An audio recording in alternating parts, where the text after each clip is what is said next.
يوم تأتي كل نفس تجادل عن نفسها وتوفى كل نفس ما عملت وهم لا يظلمون وضرب الله مثلا قرية كانت آمنة مطمئنة يأتيها رزقها رغدا من كل مكان فكفرت بأنعم الله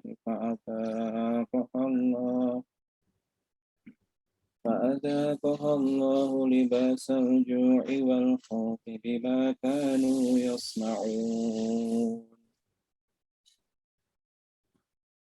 ولقد جاءهم رسول منهم فكذبوه فأخذهم العذاب وهم ظالمون فكلوا مما رزقكم الله حلالا طيبا واشكروا نعمة الله إن كنتم إياه تعبدون إنما حرم عليكم الميتة والدم ولحم الخنزير وما أهل لغير الله به فمن اضطر غير باغ ولا عاد فإن الله غفور رحيم ولا تقولوا لما تصف ألسنتكم الكذب هذا حلال وهذا حرام لتفتروا على الله الكذب إن الذين يفترون على الله الكذب لا يفلحون متاع قليل ولهم عذاب أليم وعلى الذين هادوا حرمنا ما قصصنا عليك من قبل وما ظلمناهم ولكن كانوا أنفسهم يظلمون صدق الله العظيم. Alhamdulillah, sadaqallahul azim.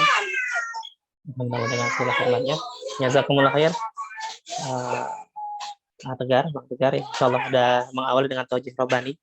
Insyaallah gitu ya, dengan kita awali dengan taujih robani dengan memperdengarkan ayat suci Al-Qur'an.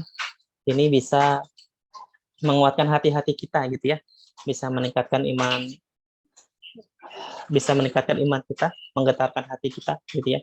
Dan insyaallah bisa menjadi penyembuh sakit-sakit di hati kita. Alhamdulillah, insyaallah untuk agenda selanjutnya gitu ya. Insyaallah karena saat Renan sudah hadir juga, mungkin kita langsung masuk ke materi gitu ya yang akan disampaikan oleh Ustaz Renan Rahardian. Insyaallah nanti teman-teman seperti biasa ada dalam menuntut ilmu mungkin bisa dibuka kameranya, kita simak bersama, kita dengarkan, dan mungkin nanti ketika ada diskusi nanti kita lakukan setelah Ustaz Renan menyampaikan kajian gitu ya. Untuk fadhal mashkuran untuk Ustaz Renan. Jazakallahu khair. Assalamualaikum warahmatullahi wabarakatuh. Alhamdulillah hamdan tayyiban mubarakan fih kama yuhibbu rabbuna wa yardah. Wa asyhadu an la ilaha illallah wahdahu la syarikalah wa asyhadu anna Muhammadan abduhu wa rasuluhu la nabiyya ba'dah. Allahumma shalli wa sallim wa barik ala nabiyyina wa ashabihi wa man tabi'ahum bi ihsan ila yaumil qiyamah. Fayaqulu rabbuna tabaraka wa ta'ala ya ayyuhalladzina amanu taqullaha haqqa tuqatih wa la tamutunna illa wa antum muslimun. Amma ba'd fa inna asdaqal kalami kalamullah wa khairal hadi hadi Muhammadin sallallahu alaihi wa ala alihi wasallam wa syarrul umuri muhdatsatuha wa kullu muhdatsatin bid'ah wa kullu bid'atin dhalalah wa kullu dhalalatin finnar. Ikhwani wa akhwati fillah, alumni ya yang Masya Allah nih, satu forum yang saya sendiri secara pribadi melihat nih muncul kerinduan ya, sebagaimana antum sekalian bisa berkumpul dengan teman-teman yang lama ya dengan berbagai keadaannya sekarang gitu kan ya. Jadi al-an bagaimana kemudian ketemu, saling sapa, dan itu belum terjadi gitu di angkatan kami atau di teman-teman kami yang ada di sini gitu. Mungkin ini jadi satu cerita tersendiri nanti akan saya bawa ke kami agar bisa melakukan hal-hal bermanfaat yang serupa gitu ya untuk mengisi bulan Ramadan ini. Karena kita telah berada di satu bulan yang saya rasa mungkin tidak perlu untuk kita ulang-ulang gitu ya. Jadi sehingga tidak terjadi redundansi ingatan bahwa Ramadan itu bulan yang sangat istimewa gitu, dan setiap detiknya itu sangat bermanfaat. Bahkan sampai kemudian muncul, saking besarnya manfaat sampai kemudian muncul beberapa riwayat atau hadis yang berusaha untuk mendorong kita, memberikan pada kita motivasi ya dari orang-orang terdahulu, tapi sayangnya sanadnya lemah seperti itu. Nah, ini menunjukkan bahwa bagaimana mereka menyadari dan ingin mendorong orang ya supaya banyak beramal di bulan Ramadan gitu ya. Karena faktualnya Ramadan itu tidak akan berlangsung terus-menerus, tapi terbatasi. Kalau panjenengan semua ya atau antum semua mengingat ayat yang sering dibawakan di bulan ini ya ayyuhalladzina amanu kutiba alaikumusiyam kama kutiba alal ladzina min qablikum la'allakum tattaqun. Di ayat berikutnya Allah Subhanahu wa taala mengingatkan pada kita ayyaman ma'dudat. Ya. Wahai orang-orang yang beriman, diwajibkan atas kalian semua berpuasa sebagaimana diwajibkan atau telah diwajibkan orang-orang sebelum kalian untuk berpuasa. Ya la'allakum tattaqun. Di para ahli tafsir di antaranya Syekh Muhammad bin Shalih Al-Utsaimin menjelaskan ketika ada lafaz la'allakum di dalam ayat Al-Qur'an, maka kalau dalam bahasa Arab la'allakum itu supaya ya, supaya kalian.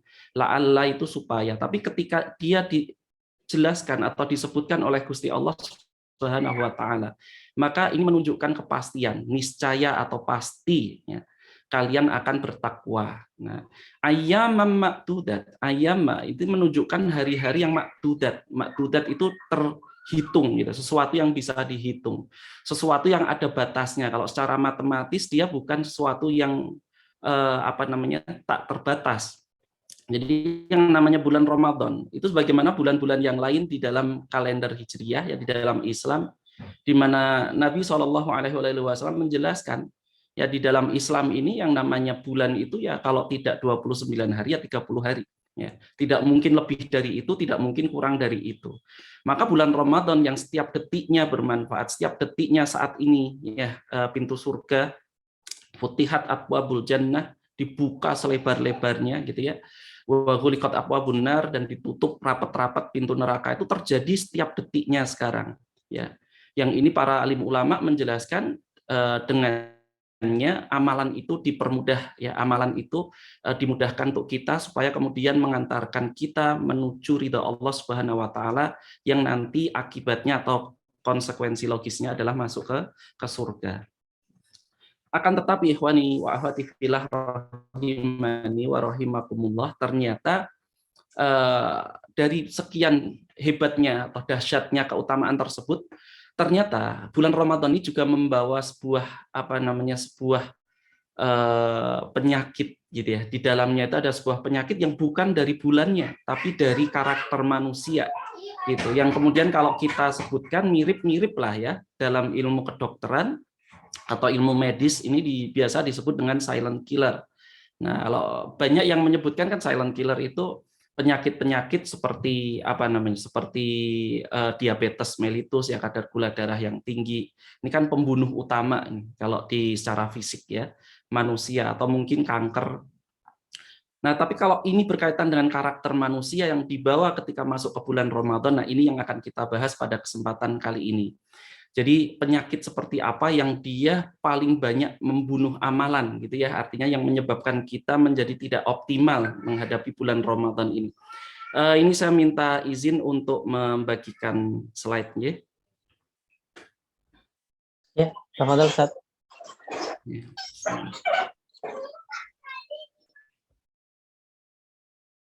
Mohon maaf kalau slide-nya kurang kurang bagus layout-nya atau bagaimana, karena baru dibuat mendadak tadi. Ini berdasarkan ingatan. Jadi Kalau teman-teman atau panjenengan sekalian yang mungkin pinter bahasa Inggris, lebih pinter daripada saya tentu saja, pasti tahu silent killer ini ya. Jadi yang dia membunuh dalam kebisuan gitu ya. Yang membunuh maksudnya membunuh bukan secara fisik, tapi membunuh atau mengalahkan amalan-amalan kita di bulan Ramadan. Nah, kalau kita bisa kerucutkan dari sekian penyakit yang menyebabkan kita gagal melewati bulan Ramadan dari dulu sampai sekarang, ya, kita ada di antara kita yang sudah melewati bulan Ramadan itu dari sejak tamyiz, ya, atau usia ya ketika kita mumayyiz sekitar 7 atau 8 tahun, mungkin ada di antara kita yang sudah 28 kali, 29 kali atau seterusnya gitu ya, melewati bulan Ramadan ini. Tapi dari sekian kali bulan Ramadan yang tiap tahunnya itu sudah berapa kali kita merasa sukses gitu. Nah, bisa jadi kita gagal itu karena kita selama ini dihinggapi atau dijangkiti penyakit ini yang kita lupa atau gagal untuk menghadapinya. Penyakit ini namanya adalah taswif. Nah, taswif ini penyakit yang merugikan tanpa disadari. Kita akan sedikit mengulik ya tentang taswif ini. Taswif ini sebagai takrifat supaya kita kenal gitu ya apa yang sedang kita hadapi. Taswif ini diambil dari kata saufa. Nah, yang artinya kelak ini yang merupakan ciri khas ya, ciri khas dari fiil nih kalau yang sudah belajar ilmu nahwu ya ada sin dan saufa gitu kan yang dia menunjukkan bahwa kalimat setelahnya itu adalah fiil atau kata kerja dalam bahasa Arab ya. Jadi yang artinya kelak biasanya sin diartikan kalau saya lamun itu kan berarti nanti akan mengetahui. Kalau saufa ta'lamun berarti kelak atau waktu yang lebih jauh atau lebih lama gitu. Itu saufa. Nah, taswif itu kalau diambil dari kosakata Arab dari sawwafa yusawwifu taswifan. Jadi menunda. Nah, jadi saufa ya, saufa yang kemudian dengannya kita munculkan penyakit namanya taswif ini adalah kebiasaan menunda-nunda sesuatu gitu ya. Kebiasaan kita untuk menunda-nunda sesuatu yang kemudian ini akan menyebabkan kita kehilangan momen atau kehilangan momentum untuk beramal di bulan yang penuh berkah ini. Dan taswif ya yang ini merupakan sikap menunda-nunda ini sama-sama kita sudah ketahui merupakan karakter yang jelas kita sepakat ya. Ya. Mujma' alaihi itu disepakati oleh kita bahwa dia adalah sifat yang kurang baik yang dimiliki oleh manusia. Yang sayangnya ya qadarullah ya sesuai dengan ketetapan Allah Subhanahu wa taala ini mengikuti sunatullah. Bagi panjenengan yang mungkin ingat ya di dalam materi atau pelajaran mungkin di ilmu sains yang dulu di fisika gitu ya, ada salah satu materi yang berkaitan tentang inersia atau kelembaman. Nah, bahwa setiap benda itu memiliki inersia, bahkan kemudian yang dia berputar secara secara rotasi pun itu memiliki momen inersia yang bisa dihitung. Jadi inersia itu kecenderungan suatu benda untuk tetap berada pada keadaan semulanya atau keadaan awalnya. Ini yang menyebabkan kalau kita diam kemudian bergerak itu kan kemudian ada ayunan gitu ya. Ketika naik motor kita ngegas gitu kemudian terdorong ke belakang. Begitu juga sebaliknya ketika bergerak cepat kemudian direm mendadak kita kemudian tersungkur ke arah depan. Nah, ini yang disebut kelembaman. Nah, kelembaman itu adalah sunatullah yang Allah Subhanahu wa taala tetapkan tuh di dunia ini gitu ya. Berkaitan dengan segala sesuatu termasuk dengan karakter manusia. Manusia ini kalau sudah disebutkan PW gitu ya, posisi wenak gitu, atau yang semacam dengan itu, itulah yang disebut kelembaman. Mereka akan suka menunda sesuatu sampai kemudian muncul selorohan atau bercandaan kita kan di Indonesia itu. Kalau bisa besok kenapa harus sekarang gitu. Kalau bisa nanti kenapa harus cepatnya kan gitu ya. Nah, ini taswif ini. Ya, taswif sebuah penyakit yang mendapatkan legitimasi gitu, tujuan dan kesepakatan oleh semua orang. Padahal ini adalah suatu yang harusnya musuh yang kita bunuh, musuh yang kita kalahkan di bulan Ramadan kalau kita ingin mendapatkan sebanyak mungkin ya pahala atau mendapatkan ridha Allah Subhanahu wa taala sebagaimana yang Gusti Allah Subhanahu wa taala kehendaki. Karena kan kita masuk ke Ramadan itu tujuannya satu sebenarnya kan, ya ta'abbud ilallah gitu ya, ta'abbudan bahwa kita itu masuk ke bulan Ramadan itu ya untuk menghambakan diri pada Allah Subhanahu wa taala kan gitu ya.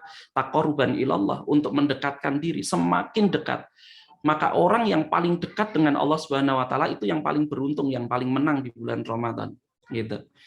Nah, dan kita sama-sama tahu bahwa yang namanya taswif, atau mungkin kalau di dalam psikologi mungkin beda-beda kali ya istilahnya, tapi kalau di kita namanya taswif ini di dalam kosakata Arab atau bahasa syariatnya.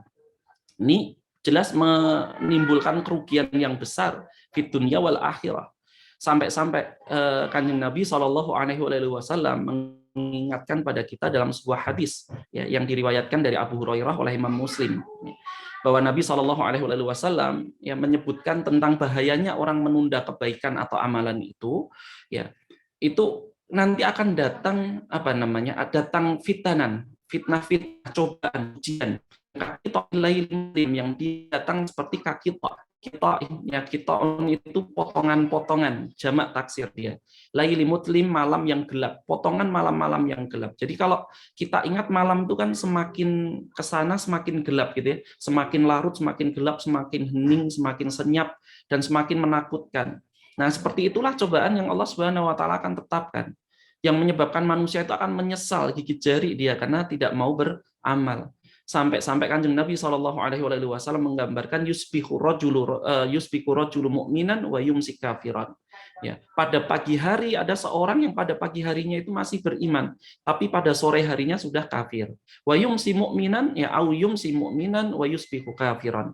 Atau pada sore harinya dia masih beriman, ya pagi harinya sudah kafir gitu. Nah, itu semua tidak terjadi melainkan karena yabi'udinahu bi'aradi minat dunya. Karena mereka itu menjual agamanya, menjual akidahnya, bi'aradin minat dunya, dengan bagian dunia yang sangat kecil, yang remeh, yang sangat murah gitu. Dan itu akan terjadi gitu ya, itu akan terjadi pada kita ketika kita tidak menyadari, ya, menyadari betapa mengerikannya, Masya Allah, menyadari betapa mengerikannya penyakit.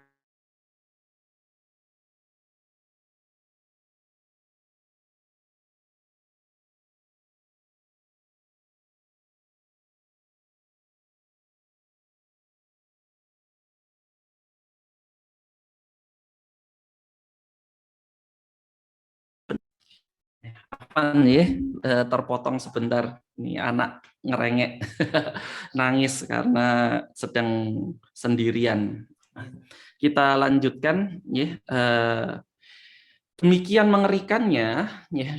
mengerikannya waktu-waktu yang akan nanti terjadi secara umum ini ya, secara mujmal, secara global, bahwa zaman itu semakin kesana semakin mengerikan gitu, semakin berat fitnahnya. Maka bulan Ramadan pun seperti itu, semakin kesana semakin berat kita untuk beramal setiap tahunnya. Bulan Ramadan yang kita alami itu terasa semakin berat untuk bisa beramal dengan leluasa karena kita semakin sibuk, ya kekuatan kita juga semakin berkurang kan gitu ya. Nah, maka kita butuh butuh obat penawar ya dari racun yang namanya taswif ini. Karena ini sudah jadi karakter. Kalau sudah jadi karakter itu kan berarti sifat yang menempel ya. Sifat yang menempel yang kita butuh penawar. Kalaupun tidak sepenuhnya bisa hilang, ya paling tidak kemudian kita punya senjata untuk melawannya. Jangan kita berdiam diri. Sebagaimana Allah Subhanahu wa taala menciptakan kita atau menjadikan kita terlahir ya, Allah Subhanahu wa taala berfirman bahwa akhrajakum min butuni ummahatikum la ta'lamuna syai'a. Ya, bahwasanya tidaklah Allah Subhanahu wa taala mengeluarkan kita semua itu dari perut ibu-ibu kita, yang melainkan dalam keadaan kita itu la ta'lamuna syai'a, ya tidak mengetahui atau tidak mengilmui segala sesuatu. Nah, maka Allah Subhanahu wa taala tidak membenci kebodohan, tapi Allah Subhanahu wa taala membenci orang-orang yang tidak mau untuk entas gitu ya, tidak mau untuk menyembuhkan diri dari kebodohan. Nah, maka kita butuh obat itu. Gitu. Yeah. Nah, obat penyakit taswif ini mungkin kalau kita ringkas ada beberapa ayat dan beberapa hadis. Sebenarnya banyak sekali, tapi kita pilih nih ya. Yang pertama adalah bersegera untuk beramal dan tidak ta'ajjul. Ta'ajjul itu lawan dari taswif. Ta'ajjul ta'ajjul itu tidak buru-buru gitu ya, bersegera tapi tidak buru-buru gitu. Jadi kalau buru-buru itu yang belum waktunya tapi sudah diamalkan ya tentu tidak pas gitu. Ya. Nah, tapi yang dimaksud dengan bersegera di sini ini adalah sebagaimana yang Allah Subhanahu wa taala firmankan dalam surat Ali Imran misalnya ya. Wasari'u ila magfiratin min rabbikum wa jannatin arduhas samawati wal ardh uiddat lil muttaqin. Wasari'u di situ itu adalah perintah. Dan bersegeralah kalian itu kepada ampunan dari Tuhan kalian. Wa jannatin arduhas samawati wal ardh, dan surga yang dia luasnya seluas langit dan bumi gitu ya. Uiddat lil muttaqin, yang itu sudah disiapkan uiddat itu menggunakan apa namanya ya, menggunakan kitab yang sudah terjadi gitu, maldi, sehingga dia sudah disiapkan untuk orang-orang yang bertakwa, bukan belum disiapkan atau akan disiapkan, tapi telah disiapkan untuk orang-orang yang dia bertakwa. Maka wasari'u, kita diperintahkan untuk musara'ah, bersegera, bercepat-cepat gitu ya, untuk beramal. Ya, bercepat-cepat mencari ampunan dari Allah Subhanahu wa taala.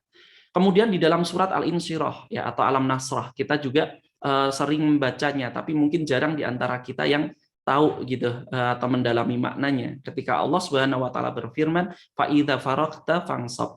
Apabila kamu sudah faragta ya, sudah luang, sudah selesai melakukan suatu amalan, fansab, beralihlah ke amalan yang lain.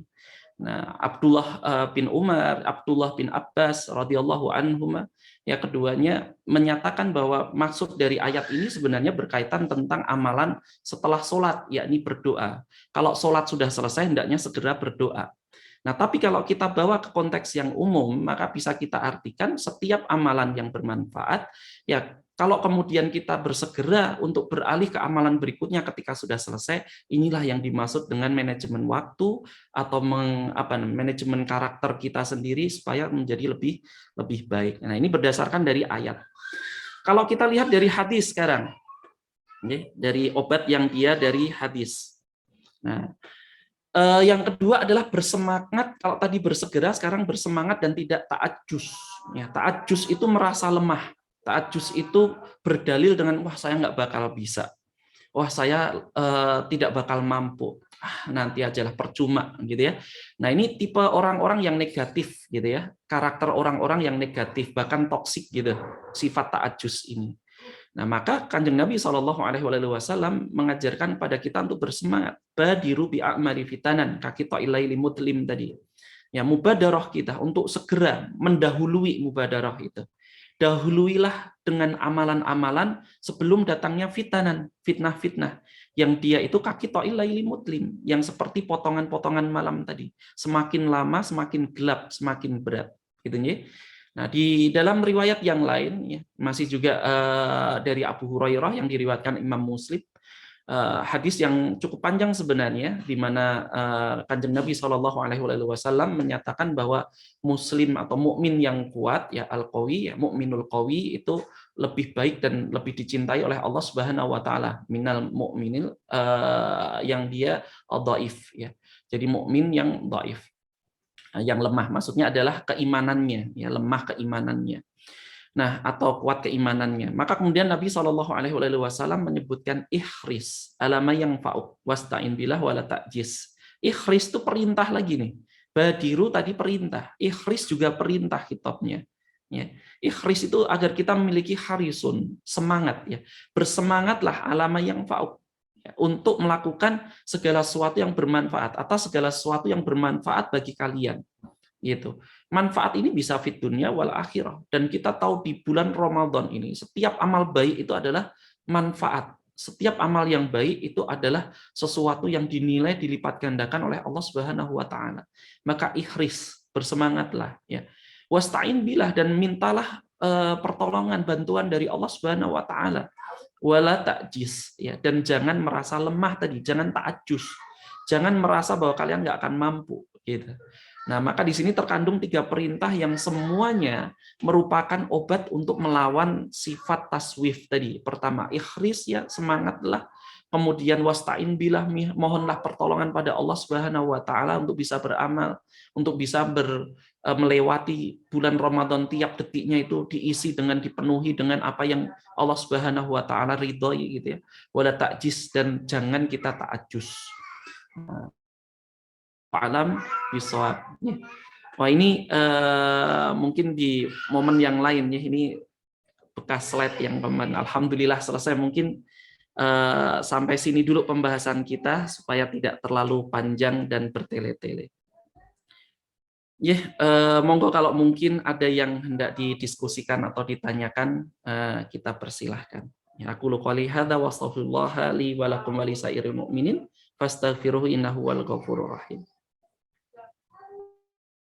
Alhamdulillah. Jazakumullah khair, Ustaz Ren. Materi yang luar biasa gitu ya. Sedikit, maksudnya pendek, padat, ringkas, tapi benar-benar mengena untuk kita semua gitu ya. Mentazkirah kita, mengingatkan kita semua akan itu ya, silent killernya tasfif tadi. Nah, mungkin tafadhal teman-teman semua, jika ada yang mau didiskusikan atau ditanyakan, kita masih ada waktu. Silakan, ada yang mau ditanyakan? Assalamualaikum. Wassalam. Waalaikumsalam Pak MC dan Pak Ustadz, mungkin izin bertanya tentang materinya ya. Mungkin ini sedikit gimana, intinya pertanyaan saya tadi materinya tentang bagaimana kita disarankan untuk lebih giat beribadah, lebih semangat, lebih berpikir positif, dan minta pertolongan pada Allah. Pertanyaan saya, Ustadz, bagaimana caranya kita, jadi gini Pak Ustadz, mungkin bagi tiap-tiap orang kan beda-beda dari segi kekuatan imannya ya. Nah, mungkin ada orang yang wah saya pengen ningkatin kuantitas ibadah saya gitu kan. Misalkan tahajudnya tadinya cuma 4 rakaat, jadi ditambah rakaatnya. Kemudian tadinya seminggu 1 juz misalkan, ditambah jadi 2 juz. Bagaimana caranya supaya hal tersebut tidak menjadi beban, dan khawatirnya dia nanti malah turun gitu Ustaz, semangatnya. Mungkin mudah-mudahan bisa dipahami pertanyaan saya, Ustaz. Terima kasih. Insyaallah tadi ya. Gimana Ustaz Renan? Mau langsung dijawab dulu Ustaz Renan?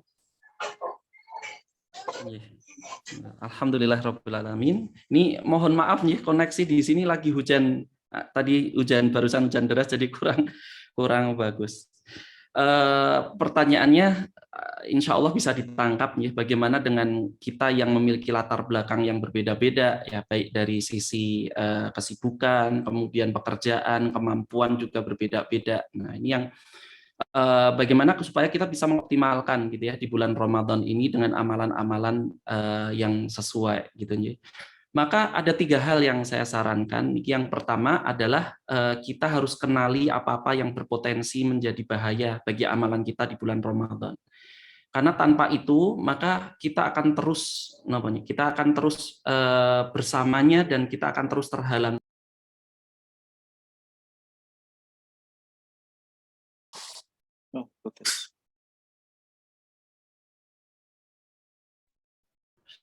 Ini saya terus nih, jadi keluar masuk terus nih karena jaringannya. Lanjut.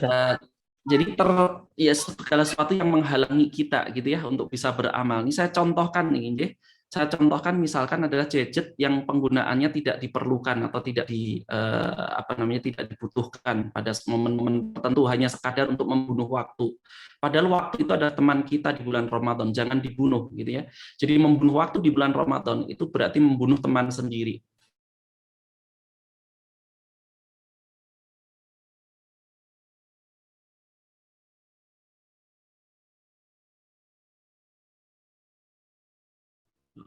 Ini coba saya kurangi dengan gambarnya, tanpa gambar, coba semoga lebih stabil.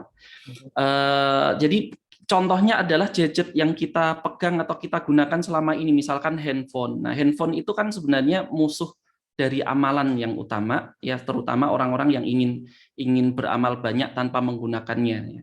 Makanya kalau saya sering menasihatkan pada santri-santri kami di sini, ya, di pondok, mereka sangat dilarang untuk memegang atau menggunakan handphone itu karena saya tanamkan pada mereka satu konsep bahwa handphone itu adalah musuhnya para hufaz gitu. Jadi para hafizin ya hufaz, orang-orang yang menghafalkan Al-Qur'an itu secara apa namanya? Secara kalau kita hitung secara statistik gitu ya, ternyata lebih cepat mereka yang menghafal tanpa menggunakan atau memiliki handphone. Nah, jadi maka ini menjadi musuh utama kita nih di bulan Ramadan. Gitu. Meskipun sebenarnya bisa juga dimanfaatkan untuk hal-hal yang baik, tapi biasanya yang tidak bisa menawarkan atau mengendalikan benda ini biasanya menjadi lawan. Jadi yang dibunuh itu bukan waktunya, tapi yang dikalahkan itu adalah alat-alat yang kontraproduktif. Kemudian yang kedua, nasihat saya yang kedua adalah agar kita mengetahui bahwa jalan-jalan kebaikan itu ada sangat banyak. Sampai-sampai Imam An-Nawawi rahimahullah ya Yahya bin Syaraf An-Nawawi di dalam kitab Riyadhus Shalihin beliau menyebutkan satu bab khusus tentang banyaknya ya kasratul amal. Jadi banyaknya amal yang baik gitu. Jalan-jalan amal yang baik itu sangat banyak. Ya, tidak sedikit ya. Mungkin pengetahuan kita yang sedikit sehingga kita tidak tahu caranya beramal di bulan Ramadan gitu. Sehingga kalau orang bosan dengan satu amalan dia bisa beralih ke yang berikutnya gitu. Kemudian yang ketiga adalah mungkin kalau sekarang sedikit agak terlambat, tapi belum benar-benar terlambat. Jadi ketika kita akan masuk ke bulan Ramadan, hendaknya kita itu menimba ilmu. Agar kita tahu kebaikan-kebaikan apa yang utama, kebaikan-kebaikan kecil apa yang dia bisa memberikan manfaat di waktu-waktu Ramadan yang uiddat lil yang dia ayam mamadudat tadi, ya, yang hari-harinya itu terbatas. Gitu. Jadi 3 hal itu kita nuntut ilmu sebelum masuk Ramadan agar kita tahu banyaknya amalan yang bisa kita amalkan di waktu-waktu tertentu. Kemudian yang kedua, kita harus bunuh atau kalahkan segala sesuatu yang itu menjadi lawan kita. Gitu, yang itu justru menjadi kontraproduktif untuk kita bawa menyertai menjadi teman kita, sahabat kita di bulan Ramadan. Kemudian yang ketiga, ya tadi ya kita beralih dari satu amalan ke amalan yang lain kalau kemudian bosan, misalkan kita tidak bisa menyelesaikan satu juz di satu juz setiap harinya di bulan Ramadan, enggak apa-apa, Pak. Yang penting baca aja. Ya. Maka membaca yang dia mungkin 2-3 ayat dengan direnungi ini bisa menjadi manfaat yang lebih besar mungkin ya, meskipun tidak sampai khatam. Tapi kalau kita dapat 2-3 ayat beserta tafsirnya kan menjadi pengetahuan tambahan ya. Jadi keluar kita dari bulan Ramadan nanti pengetahuan kita itu bertambah gitu. Tidak hanya masuk dan keluar kok sama gitu ya. Jadi lulusan Ramadan tapi kemudian tidak ada sesuatu yang nambah dari amalan ibadah kita. Wallahu a'lam bishawab. Mungkin itu kiat-kiatnya. Terima kasih Ustaz. Ya. Baik, Ustaz. Jazakallah. Dari teman-teman lain ada yang mau bertanya lagi? Satu lagi pertanyaan.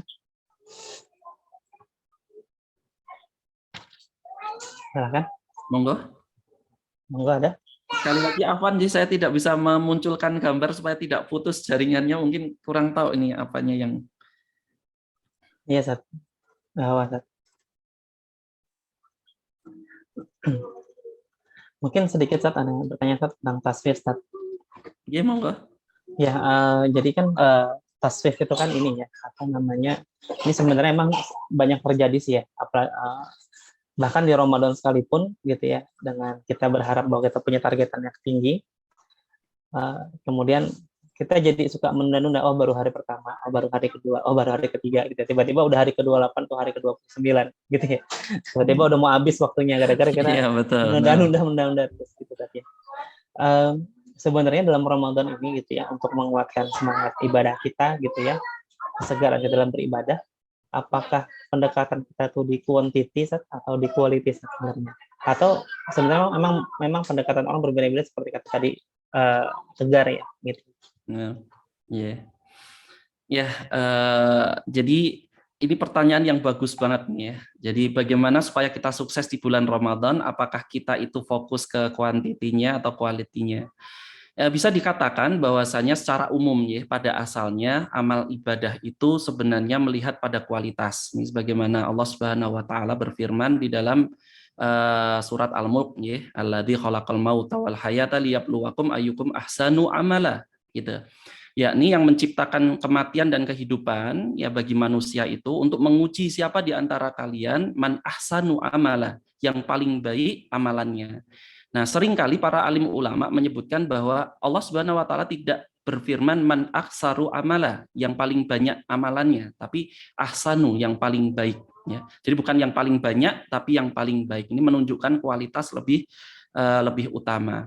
Tapi di bulan Ramadan ya, bulan Ramadan ini kita tambahi bukan hanya lagi kualitas tapi perbanyak gitu. Kenapa? Karena ini bulan yang diskonnya besar-besaran gitu.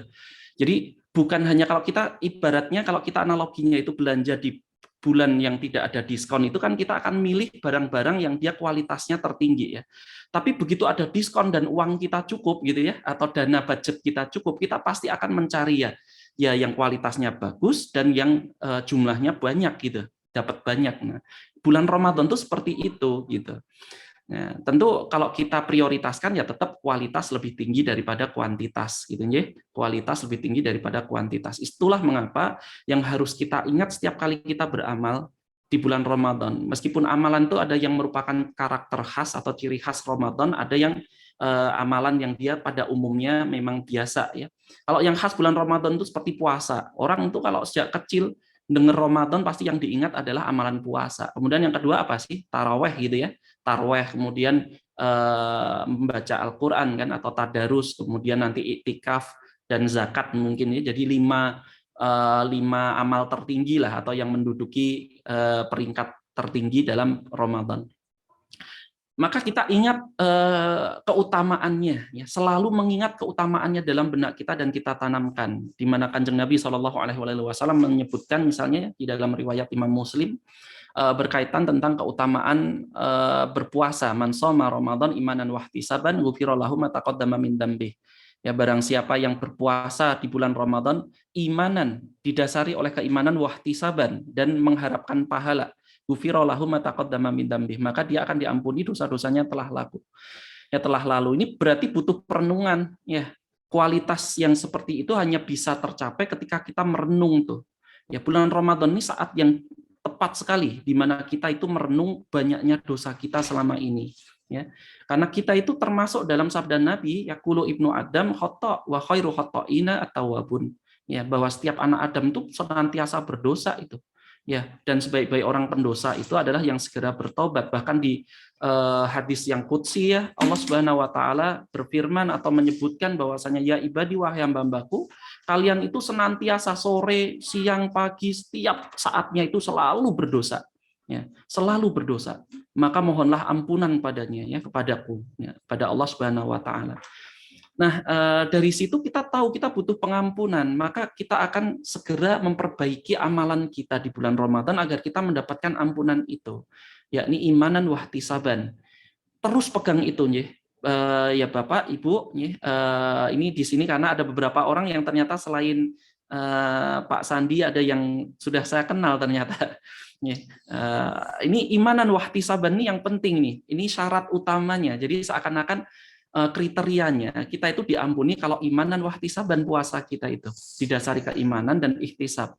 Maka supaya kita itu bersemangat senantiasa itu pegang imanan wahtisaban itu. Kita melakukan segala sesuatu itu didasari karena kita mengimani pahalanya, ya, mengimani bahwa besok akan menerima ganjaran atas itu wahtisaban gitu ya. Dan kita itu mengharap sebesar-besarnya dari Allah Subhanahu wa taala. Nah, mungkin itu yang bisa kami bahas pada sore hari ini. Saya mohon pamit sekalian karena di Yogyakarta sudah mulai mendekati maghrib nih. Dan bagaimana? Baik, Ustaz. Saya pamitan dulu nih. Ya, Ustaz. Jazakumullah khair Ustaz atas penyampaiannya. Insyaallah menjadi pengingat buat kita semua. Mohon maaf kalau ada kalimat atau kata-kata yang mungkin menyinggung atau kurang tepat ya. Subhanallah wa bihamdika asyhadu an la ilaha illa anta astaghfiruka wa atubu ilaik. Wassalamualaikum warahmatullahi wabarakatuh. Waalaikumsalam warahmatullahi wabarakatuh. Jazakumullah khair Ustaz Renan. atas tausiahnya. Insya Allah bisa jadi pengingat buat kita semua gitu ya. Dan kita bisa mengoptimalkan ibadah kita di sisa Ramadan ya. Mungkin sekitar ada 12 hari lagi gitu. Insya Allah teman-teman semua, untuk agenda selanjutnya mungkin ada sedikit sharing atau materi gitu ya, dari salah seorang rekan kita, sahabat kita, guru kita gitu ya, Ayah Idris. Insya Allah gitu. Ini ada kajian parenting gitu ya, karena kan kita sudah menjadi bapak-bapak ya, atau ibu-ibu ya. Jadinya Insya Allah kita juga selain kita mendapatkan ceramah spiritual gitu, kita juga mendapatkan motivasi parenting. Silakan Ayah Idris, enggak? Bismillahirrahmanirrahim. Cukup jelas nggak suara saya? Jelas Insya Allah. Jelas ya, sebentar.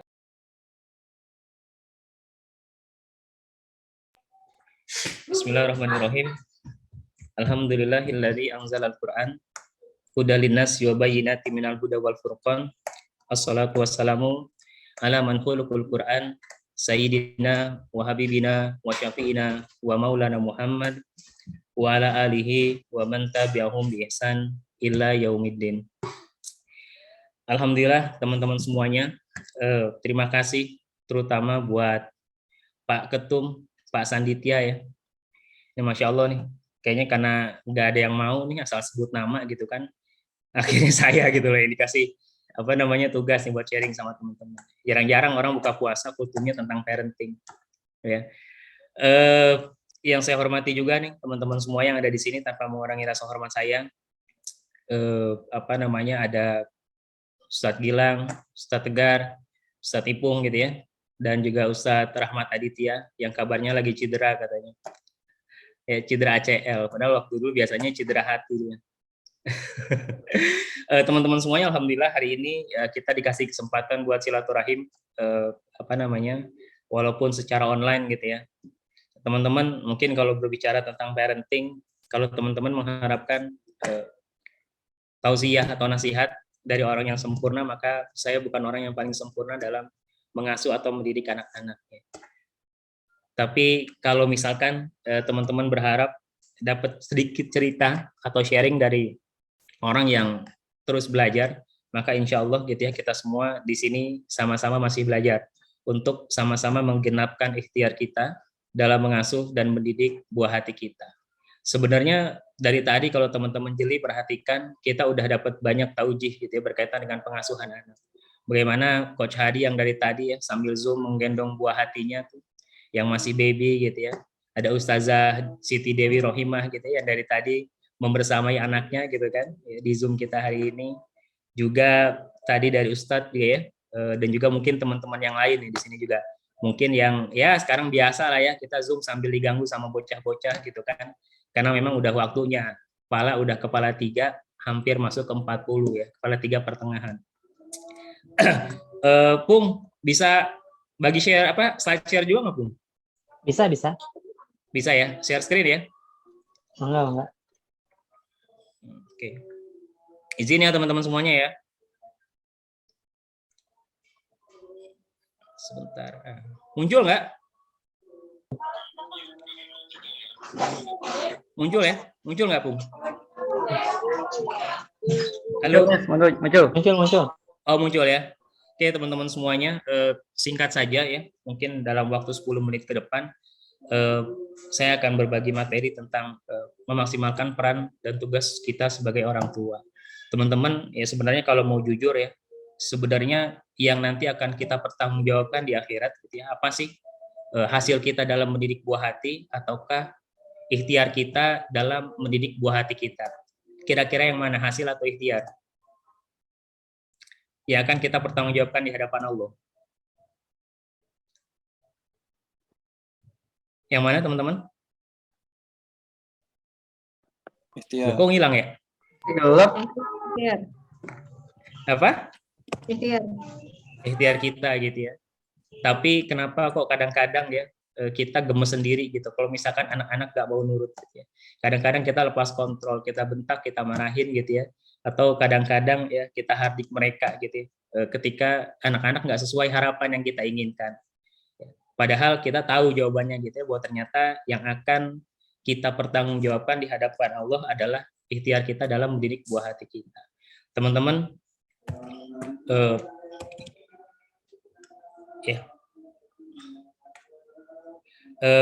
berkaitan dengan ikhtiar, teman-teman gitu ya. Proses belajar itu ada 4 tahap. Yang pertama yang kita sebut dengan unconscious incompetence, termasuk dalam pengasuhan buah hati. Betapa banyak orang tua yang merasa bahwa pola didik atau pola asuhnya ini udah benar gitu kan, maka dia merasa nggak perlu belajar lagi nih. Sampai akhirnya dia menyesal gitu ya. Penyesalannya datang terlambat ketika di akhirat harusnya kita selangkah lagi masuk surga, tapi ternyata ada orang tua gitu ya yang justru dituntut sama anaknya sendiri. Ketika orang tuanya mau masuk surga, justru anaknya nuntut orang tuanya. Dia bilang, ya Allah, betapa tidak adilnya engkau gitu ya. Kalau misalkan engkau biarkan orang tua saya masuk surga sementara saya sebagai anaknya masuk neraka. Padahal selama hidup di dunia, saya tidak mendapatkan pendidikan yang baik dari orang tuanya. Tentu dalam hal ini bukan levelnya teman-teman gitu ya. Teman-teman adalah orang-orang yang belajar. Teman-teman bukan orang yang merasa paling benar gitu ya, kemudian merasa tidak perlu belajar lagi untuk mendidik buah hati kita. Karena kayaknya baru kemarin deh kita jomblo, kemudian kita nikah, akhirnya kita belajar menjadi seorang suami atau belajar menjadi seorang istri. Belum tuntas belajar kita menjadi suami atau istri, kita punya anak 1. Akhirnya kita belajar menjadi orang tua dari 1 anak. Belum tuntas di situ, akhirnya kita belajar lagi jadi orang tua dari 2 anak gitu ya. Sekaligus kita juga menjadi seorang pasangan. Belum tuntas, kita harus belajar lagi jadi orang tua gitu ya dari 2 anak perempuan dan juga 1 anak laki-laki. Jadi prosesnya sebenarnya terus-terusan belajar gitu ya. Kemudian di level yang kedua ada yang disebut dengan conscious incompetence. Orang-orang yang sadar bahwa dia nggak mampu, bahwa dia masih ada kesalahan, bahwa dia masih ada kekurangan. Dan dia menyadari bahwa ada improvement zone gitu ya, ada zona yang bisa terus diimprove dalam mendidik buah hatinya. Ya. Ini tahapan yang sudah sangat baik ya, karena menyadari masalah adalah 50% dari solusi. Sisanya 50% lagi adalah ikhtiar gitu ya, dengan terus belajar. Kemudian tahapan yang selanjutnya adalah conscious competence gitu ya. Orang yang sadar dia mampu. Nah, biasanya tahapan ini orang yang lagi belajar ya, kita belajar 1 ilmu baru ya, gimana sih cara komunikasi sama anak gitu ya. Oh, tapi masih sering lupa gitu ya. Akhirnya kita harus masih buka-buka catatan. Itu hal yang wajar, biasa aja gitu loh. Dan itu membutuhkan pengulangan terus-menerus, Semakin sering diulang, akhirnya kita sampai pada tahapan yang disebut dengan unconscious competence, yaitu udah menjadi habit, udah menjadi karakter, udah menjadi perilaku kita gitu ya. Jadi tahapannya adalah kita terus belajar, baik sebagai orang tua, baik sebagai orang anak gitu ya, atau kita sebagai seorang hamba Allah gitu ya. Tadi yang kita pertanggungjawabkan adalah ikhtiar kita dalam mendidik anak. Maka Allah katakan gitu ya, bekerjalah kamu, maka Allah akan melihat pekerjaanmu, begitu juga dengan Rasul dan orang-orang yang beriman. Dan kita juga harus sadar gitu ya, kalau kita menyangka bahwa yang akan kita pertanggungjawabkan adalah hasil, maka kita akan kecewa gitu ya. Karena hasil itu tidak selalu tampak di bumi. Kadang-kadang hasil itu ya Allah tangguhkan di akhirat nanti. Kita udah maksimal belajar terus-menerus gitu ya, tapi ternyata hasilnya Allah tangguhkan di akhirat nanti. Maka kata Allah gitu ya, lalu diberitakan kepada kamu apa yang telah kamu kerjakan. Sesungguhnya hasil itu adalah kehendaknya Allah. Sementara ikhtiar itu adalah dalam kendali penuh kita. Maka fokuslah pada ikhtiar, teman-teman semuanya. Teman-teman, maka tahapan pertama dalam memahami tugas adalah memahami dulu siapa sesungguhnya anak-anak kita. Pertanyaannya adalah, anak itu milik atau anak itu adalah titipan? Kira-kira menurut teman-teman apa? Anak milik atau titipan? Halo? Titipan. Anak itu adalah titipan. Ya. Anak-anak adalah titipan. Anak-anak adalah titipan. Maka kalau kita menyadari bahwa anak itu adalah titipan, maka sudah semestinya kita didik, jaga, rawat, asuh, besarkan gitu ya. Anak-anak kita sesuai dengan keinginan pemiliknya, bukan sesuai keinginan kita. Tapi sayangnya banyak dari kita nih orang tua yang menganggap anak-anak kita itu sebagai milik. Maka kita asuh dia, rawat dia, jaga dia, didik dia, besarkan dia sesuai dengan keinginan kita, bukan sesuai dengan keinginan pemiliknya. Maka jadinya wajar gitu ya kalau anak-anak kita itu akhirnya nggak sesuai dengan harapan, tumbuh di luar dari fitrah yang diinginkan oleh Allah Subhanahu wa Ta'ala. Kalau Allah menginginkan, kalau kita meyakini bahwa anak-anak kita itu titipan, sebenarnya apa sih yang Allah inginkan dari anak-anak kita? Ya, Apa kira-kira yang Allah inginkan ya? Anak-anak adalah titipan, anak-anak adalah tamu istimewa yang kita undang untuk hadir dalam kehidupan kita atas kehendak dan persetujuan dari Allah Subhanahu wa taala ya.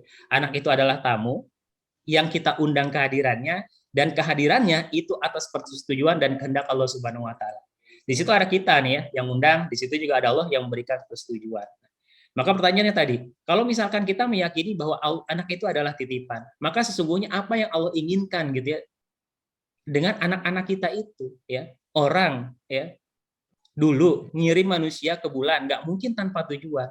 Maka Allah gitu ya mengirimkan manusia ke bumi, masa sih nggak ada tujuannya sama sekali? Pasti ada tujuannya. Tapi pertanyaan, apa yang Allah inginkan dari anak-anak kita? Apa yang Allah inginkan dari kita sebagai manusia dikirimkan ke muka bumi ini? Kurang lebih ada 3 teman-teman ya. Yang pertama adalah kata Allah, wa ma khalaqtul jinna wal insa illa liya'budun. Maka aku tidak menciptakan jin dan manusia melainkan agar mereka beribadah kepadaku. Itu kata Allah. Yang pertama, anak-anak kita itu ya dikirim ke kita tujuannya agar dia menjadi hamba Allah, beribadah kepada Allah Subhanahu wa taala.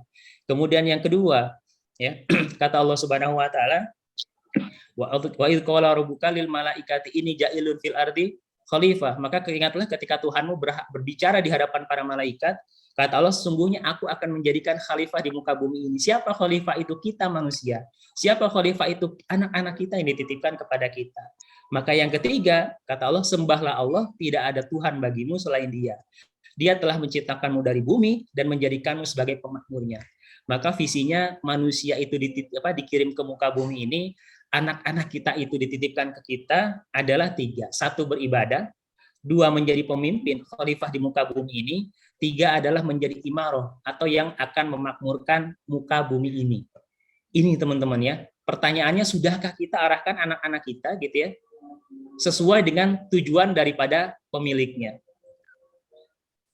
Nah, kalau misalkan Allah menginginkan tujuan yang begitu luar biasa, maka pertanyaannya, apa yang udah Allah titipkan sama anak-anak kita? Kalau misalkan Pak Ari pergi haji ya sama istri, anak pasti dititipin sama orang tua, sama kakak gitu ya, sama ipar. Mungkin nggak Pak Ari nggak ngasih bekal? Nggak mungkin, pasti dikasih bekal yang terbaik. Nah, kalau misalkan Allah nitipin anak itu sama kita, kira-kira mungkin nggak Allah nggak nitipin bekal buat anak-anak kita? Bahkan visinya luar biasa. Ya.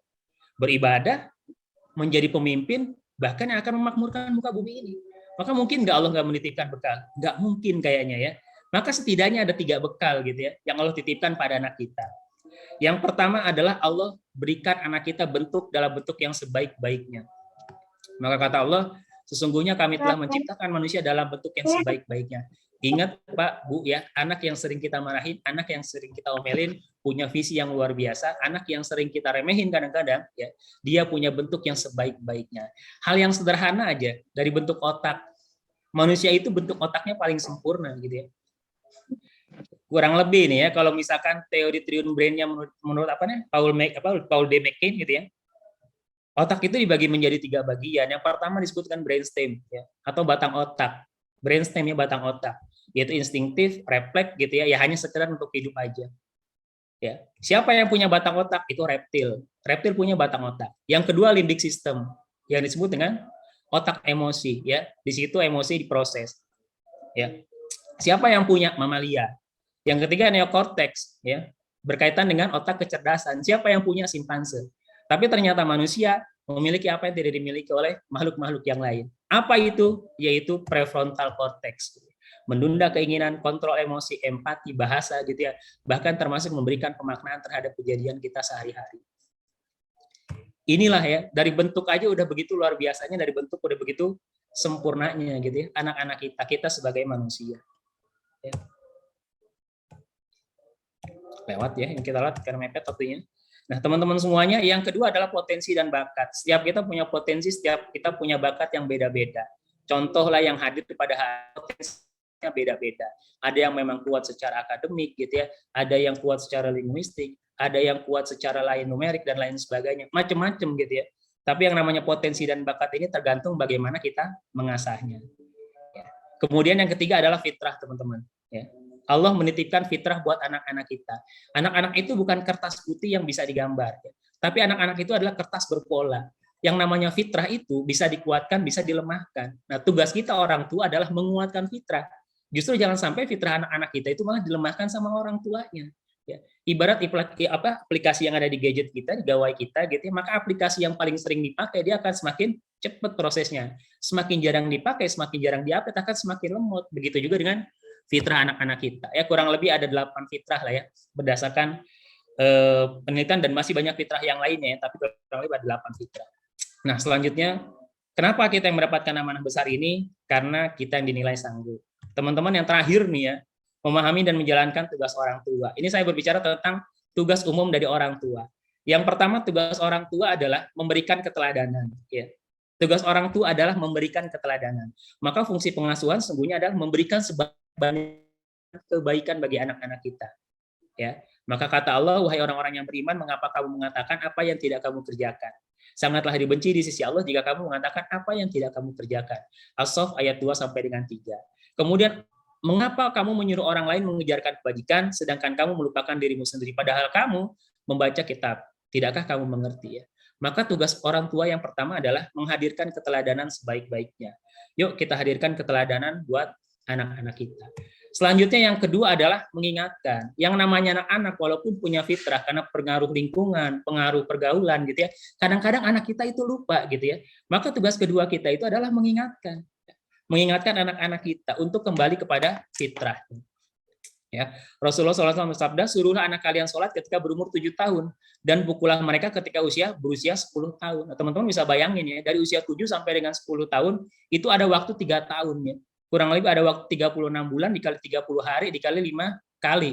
Di situ kita disuruh mengingatkan anak-anak kita buat sholat sebelum sampai kata memukul gitu ya. Mengingatkan 5 ya dikali 3 tahun dikali 365 hari. Tentu bukan hanya sekedar mengingatkan, tapi mengingatkan yang disertai dengan keteladanan. Ya, artinya sekian ribu kali kita mengingatkan dan sekian ribu kali kita memberikan keteladanan buat anak-anak kita. Kemudian yang terakhir adalah memperbaiki teman-teman semuanya ya. Maka kalau misalkan anak-anak kita terlanjur lupanya terlalu sering, maka tugas kita orang tua adalah memperbaiki anak-anak kita. 3 prinsip perbaikan. Yang pertama adalah at-ta'lif qabla at-ta'rif, yaitu mengikat hati sebelum memberikan beban gitu ya. Fa innal qalba malik wal a'dha junuduhu. Ya, hati itu adalah raja, sementara anggota tubuh yang lain adalah anggotanya. Maka kalau misalkan pengen mata anak kita, mulut anak kita, tangan anak kita, kaki anak kita, bahkan pikiran anak kita itu mengikuti apa yang kita inginkan, yaitu hanya melakukan kebaikan, maka yang pertama adalah ikat hatinya dulu. Kemudian yang kedua, at-tarbiyah la at-ta'riyah. Kadang-kadang berdasarkan nafsu kita lupa nih ya. Kita bukan memperbaiki, malah fokusnya menelanjangi kesalahan anak-anak kita. Maka wajar gitu teman-teman, anak-anak nggak mau dengar kita ya, nggak mau mendengar nasihat perbaikan dari kita. Karena kita fokusnya mempermalukan mereka gitu ya, menyalahkan mereka ya, menelanjangi kesalahan-kesalahan mereka. Yang ketiga adalah at-tadaruj fi at-taklif gitu ya, yaitu bertahap dalam membebankan sebuah amal. Artinya ketika kita pengen melakukan perbaikan, maka lakukanlah secara bertahap ya. Kemudian teman-teman semuanya, yang terakhir ya, maka Allah Subhanahu wa taala mengatakan, sungguh engkau Muhammad tidak dapat memberi petunjuk kepada orang-orang yang engkau kasihi, tetapi Allah memberi petunjuk kepada orang-orang yang Dia kehendaki. Dia lebih mengetahui orang-orang yang akan menerima petunjuk. Sesungguhnya Allah tahu teman-teman semuanya siapa yang layak menerima petunjuk. Maka kadang-kadang ya nafsunya kita ini bilang gitu, anak-anak kita itu pinter gara-gara kita, anak-anak kita itu soleh gara-gara kita. Maka kita gampang banget kecewa ya ketika anak-anak nggak mendengarkan apa yang kita perintahkan. Akhirnya kita ngambek, kita mutung gitu ya, kita males tuh buat mendidik anak-anak kita.